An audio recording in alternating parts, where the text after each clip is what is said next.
Welcome to session number 77, the final episode of the Age of Ashes adventure path.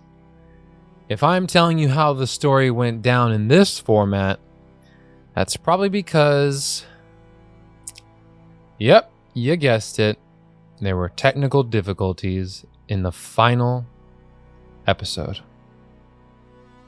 The software that I used to record the audio of the players got corrupted, so you could only hear what I said and the background music. I am happy that I finished the campaign, though. I'm sad that it's over, and I'm angry that the recording got jacked up in the final episode. But let me begin by saying it ended with an awesome climactic encounter with the manifestation of Dahak. Even though the fight lasted less than 6 rounds, it was the most intense and action-packed 6 rounds I have ever run. Both Dama and Bulat almost died during the encounter, as Dahak was averaging over 180 damage per round. His one-action line breath turned his own action economy into a way deadlier economy, being that a breath is usually 2 actions. Bulat would have actually outright died had he not selected Unstoppable Juggernaut as his 20th level barbarian feat. Kaiser almost failed at becoming a demigod, and Naoma rolled 2 natural 20s in the encounter, which is actually what turned it around and made them able to win as quick as they did. Because I honestly don't know, without those 2 natural 20s, if they would have made it, just based on the amount of damage that Dahak was capable of pushing out. Either way, the Heroes of Breachill won. After the thrilling encounter, the heroes returned to Citadel All-Terrain, or home base, and sat at the same table they always sat before setting forth on a new adventure. However, this was the last time and the last supper the heroes would enjoy before parting ways.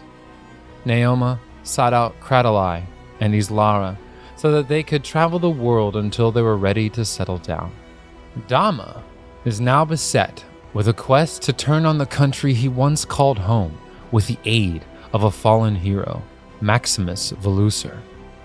Bulat sets forth on his return to Osirian to one day rule it in a few years' time. Or I shouldn't say one day, to rule it in the next 5 years. Lastly, Kaiser, now a demigod and the final living heaven seeker, seeks to travel all of Galarian before training a new pupil in the ways of the Heaven Seeker. But these are all stories for another time. You didn't think that was it, did you? We recorded another session, what I'm calling the official Age of Ashes Aftermath, where I interviewed the group to ask them review the campaign overall. I asked them to describe what each book did well, what the book needed to improve on, and how they would score each book out of 1 to 10, or on a scale of 1 to 10, 1 being horrible and 10 being absolute perfection. Let's begin with Book 1, Hellknight Hill. Warning, spoilers ahead, if that wasn't clearly obvious. The 3 things that the party came together and agreed on that they liked the most out of this book was the dungeon crawl, the Citadel All-Terrain, and the underneath Citadel All-Terrain. They loved the dungeon crawl overall, the amount of enemy variety, and the pacing. The only dislike they had with Book 1 was that it took place at level 1 and they had to play level 1. I insisted that they did because this was a 1 through 20 adventure, but Paul is definitely anti-level 1. In terms of the score, Paul, aka Kaiser, gave it a 7 out of 10. Randy, aka Dama, gave it a 7 out of 10. Jordan gave it aka Bulat, gave it a 7 out of 10. Carlos, who voiced Naoma, did not come around until book 3. As a GM, I gave the book an 8 out of 10. I've run a lot of content, whether it's short or medium or long form content, and I can honestly say the pacing was perfection. There were things I didn't like about the book, but again, I want the players' input here. Well, I guess I could add mine. The only thing I really didn't like about this book was I wish it would have done away with some of the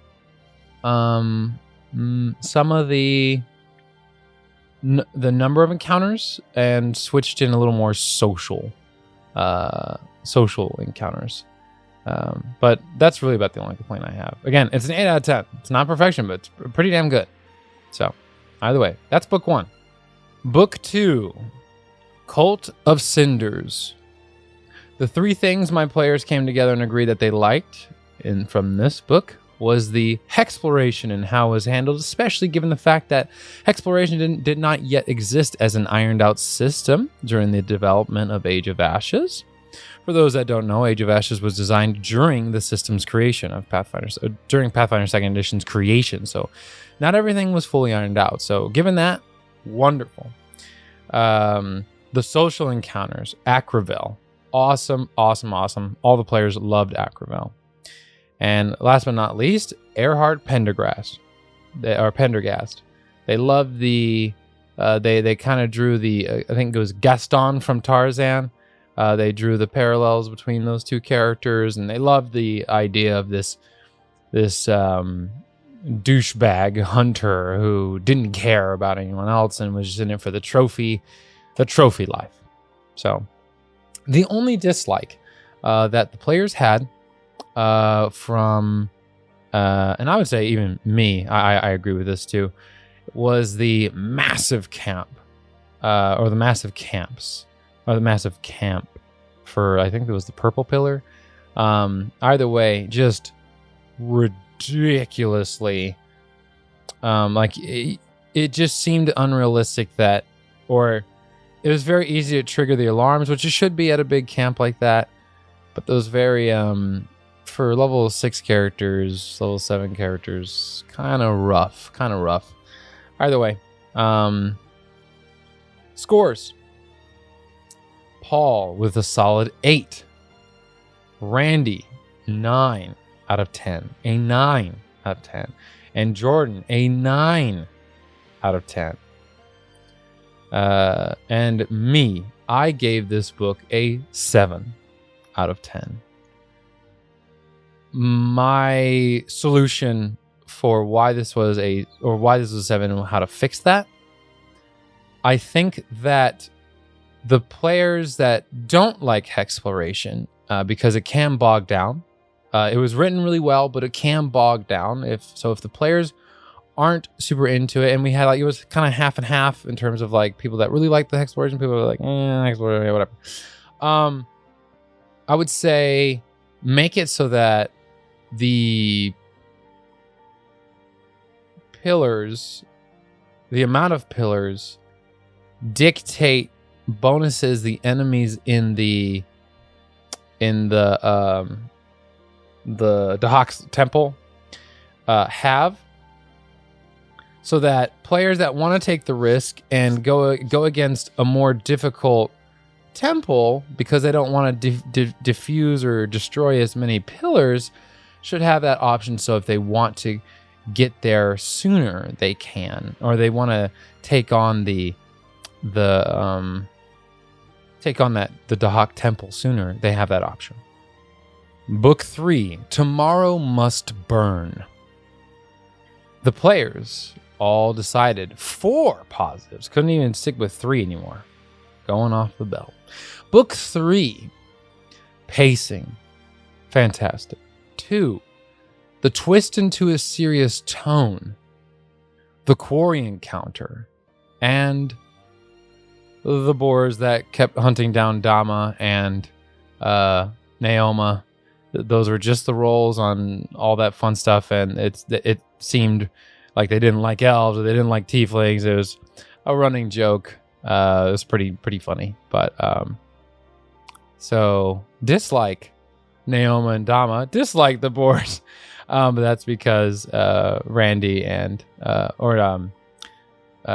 Jordan and Paul loved them just because of all the hell they gave them. So the other dislike that I 100% agree with here is forgetting Dahak. But I'll cover that more later. And then individual story. In terms of how the book was written. So, but I'll cover that in the my closing thoughts here. The score: Paul 9, Randy 7, Jordan 8, Carlos 9. And I give this book, out of all 6 books, a 10 out of 10. Absolute perfection. Now, I mean that on an individual story basis, not in regards to the entire campaign as a whole. And so, how I put this, forgetting Dahak, what we mean by, or what the players meant, and what I mean by that, is that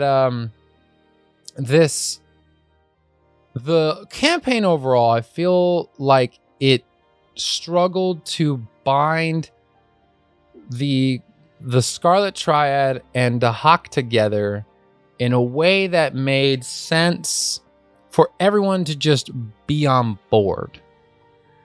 I think that they went a bit far in trying to interweave this super crazy these connections and all that, and I don't know. I think before I go on the rant of Scarlet Triad Dahak, I'll get to that at the end. So, moving on to book 4. But again, I give this book a 10 out of 10. I think it was written superbly. The pacing was perfect. I think that the tonality of the overall tone was fantastic. Granted, the quarry encounter is what brought this up to a 10 for me, and that's because I chose to run it in a way that was, I think, a little more over the top than most game masters would run it, but I think it was at a perfect time because this was the precipice. It was level 10.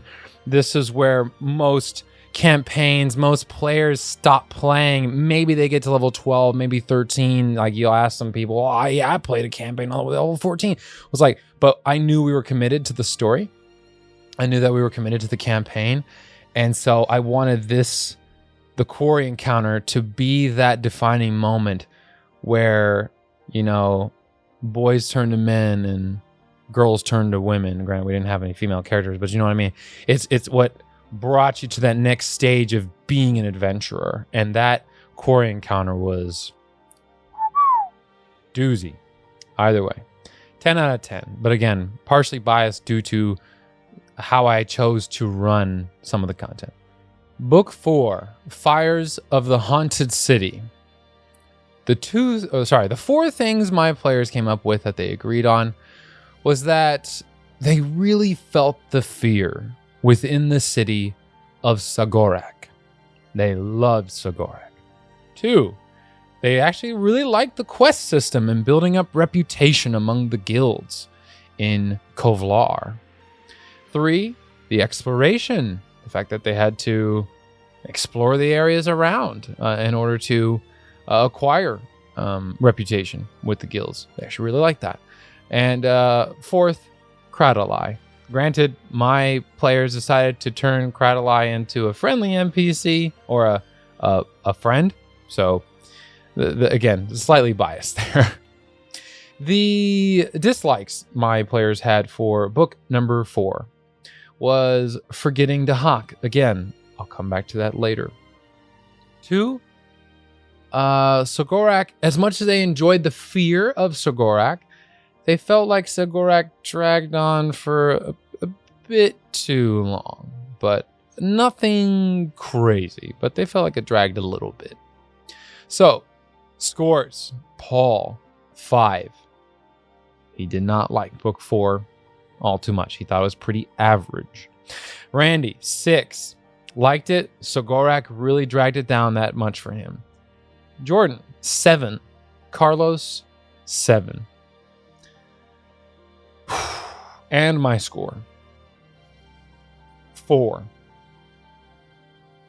I just didn't like this book. I was not a fan. I think that there was this huge disconnect with the Scarlet Triad. But again, I'll get into why I feel that way, because everything kind of interconnects as to, it all comes down to Scarlet Triad, Dahak, Cult of Cinders kind of thing. But I'll get to that later. Book 5, The Fall of the Scarlet Triad. 3 things that the players liked about Book 5. They loved the heist. They loved it. Or the, what would they call that? Infiltration. The infiltration encounter. That was awesome. The raid on the pyramid. They loved that. Loved the raid on the pyramid. Super, super cool. As angry as they were the first episode they went in there. But anyway. And third, they loved that Bulat actually got to scare someone to death. I think 2 or 3 people. It was awesome. Yeah, the raid on the pyramid had multiple factors why they loved that, but they loved the raid on the pyramid. The dislikes. Katapesh feeling like it dragged on a bit. They loved the Fender plane, but Katapesh the city. They felt it dragged on a little too much, just with daily rolls. Again, I would suggest perhaps having ways explain in the book on how to make those daily checks weekly checks instead, or just have fewer checks and make it dictate how long it would take them to gain certain reputations, instead of having to roll every day and try again, then +1, then +1, then +1. Yeah. It could drag on a little bit. Either way, let's see. Rangers. Naoma did not like the archers in the pyramid, but that was just a single player's dislike. We all kind of laughed about it, just because who knew rangers could counter rangers, right? Or bowmen could counter, or archers could counter archers, right? So either way, the score. Paul, 7. Randy, 6. Jordan, 8. Carlos, 8. And myself, I give this book a solid 8 out of 10. This is well above average, but not quite perfection. Done well, but had a little improvement, or needs a little bit of improvement. Book 6, Broken Promises. The final installment of Age of Ashes. The things that the players liked about this book. Reaching level 20. Not many players get to say they do that. And Emelisa. They loved the betrayal of Emelisa. Even though they knew that she was sus, they loved how it played out. The dislikes of Book 6. The Citadel Guards. I should say the Citadel Guards. They felt were very overtuned. I don't know if I fully agree with that, but they were strong. They were fighters and soldiers. The soldier block. The soldier block is a very scary block. And the fact that they, in terms of a monster stat block or a creature stat block, however, the fact that they had those extra, shield stanzas and all that kind of stuff is pretty crazy. So the Zotani spawn was a huge dislike from the group. They did not like the Zotani spawn. Not because they thought they were hard, just more of a battle of attrition than anything. Just like it just felt very dragged on. Either way, strange encounters. They how I put this. They liked most of the portals. They loved the first chapter. The second chapter they liked. The third chapter they were pretty okay with, but the fourth chapter, where you're going through the portals, they just thought that the monster variety, or what was in the portals, could have been a little better. So, final score. Paul, 7. Randy, 8. Jordan, 7.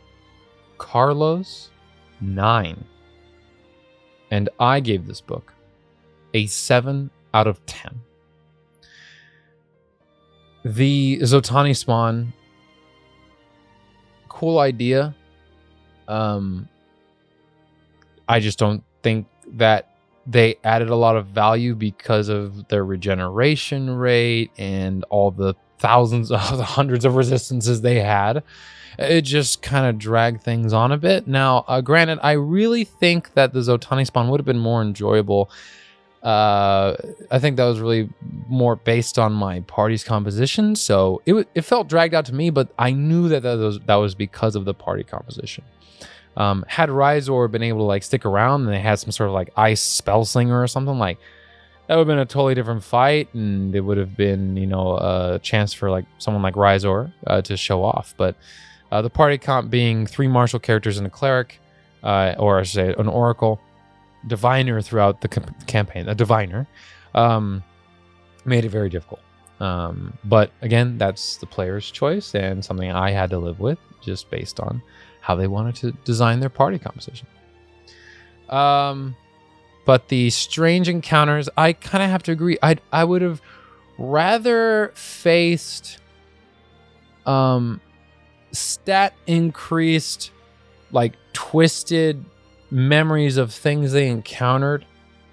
So what I mean by that is, like, when they go into the Mwangi Expanse, make it to where they fight these like, like these dark versions of, or like these just amplified versions of Charuka that would strike fear into the hearts of legendary heroes.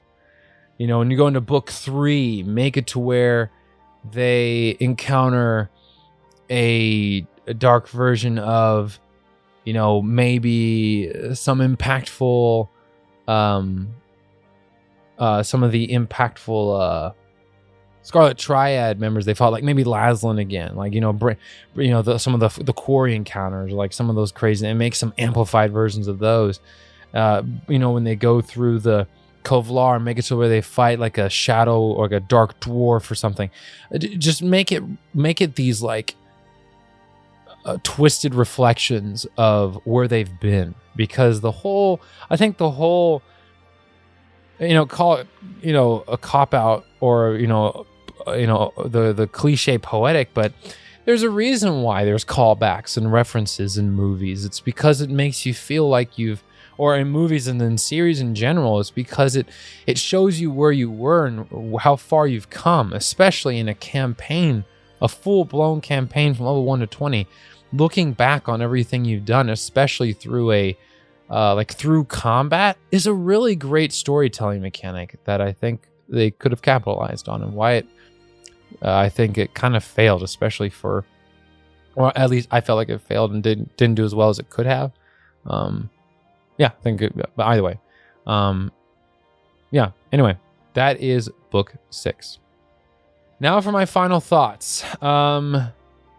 Closing overall. Let's talk about it. The Scarlet Triad versus Dahak / Cult of Cinders.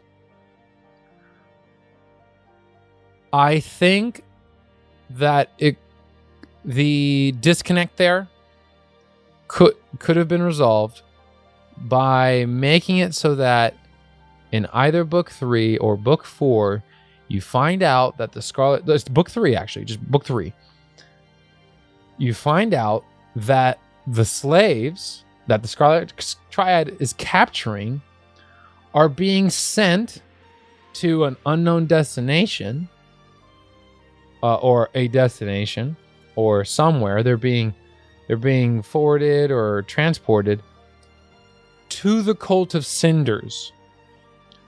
So the Cult of Cinders would have been a reoccurring faction, or a faction that would have come back later, that the party would, one, already have knowledge of. They say, oh snap, or the Cult of Cinders, or make a parent company to the Cult of Cinders, or something where you find out that the slaves are being transported to the headquarter of this Cult of Cinders, or the actual Cult of Cinders, the head of the Cult of Cinders. You only fought the Lobies over in the Mwangi Expanse.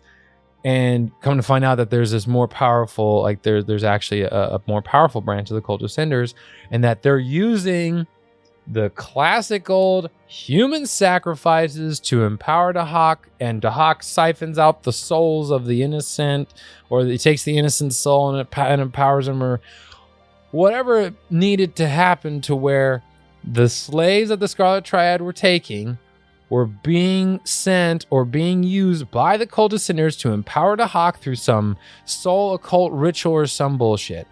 Because then, now the party has a clear reason to hate the Scarlet Triad outside of them. Not saying that being slavers is good, because most characters, most players, most people don't think slavery is good. What I'm saying is that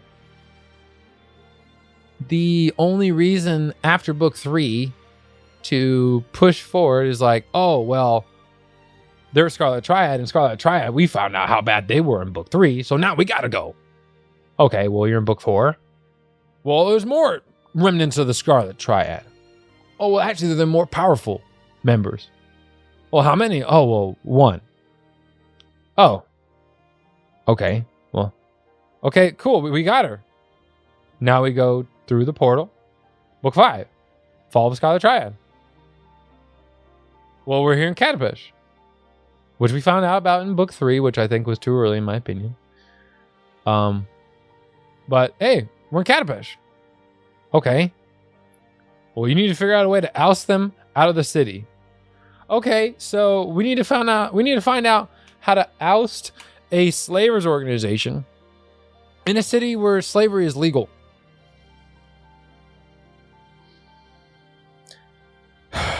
Okay. Was it done well? Yeah, it was done well. I gave the book an 8 out of 10. But it was just, I don't know. I think had it been, oh, here's the Cult of Cinders, or, oh, nah, I don't know. I really wish that the Scarlet Triad would have been a means to get to a more powerful Cult of Cinders that the party hears about throughout the journey. Maybe book 4, where you find out that there's this super powerful, there's this more elite crew of Cult of Cinders, or someone else that knows how to use the souls of the innocent or something to increase the power, the manifestation of Dahak. Like, just, I think it would have been an easier glue. Because again, the fact that my players actually forgot about Dahak at the end of book 3. They were like, oh yeah, Dahak is a problem. That is a problem. It should not be you should never forget about the main, or the nemesis of the entire adventure path. I think that's pretty unfortunate. So either way, I'm not here to take a dump on Age of Ashes. I'm just giving my fair criticisms, or what I feel are fair criticisms. And overall, I would say the adventure path as a whole, 8 out of 10. Especially given that it's the first adventure path, and it was designed and written while the system was still being finished. Fantastic job overall. Fantastic job overall. Thank you so much for joining me in this long ride, this 2 year and I think 2 year 2 months or 2 year 3 months endeavor. It had its ups, it had its downs, it had its moments of laughter and great moments of tragedy, especially the technically difficult ones. If you can't get enough Adventure Path content, please be sure to check out the new Cardinal Adventures podcast. I'm running Abomination Vault and Quest for the Frozen Flame. Leave a comment below, hit the like button, share the video, and all that fun stuff. And I'll see y'all in the next video or Adventure Path. Take it easy.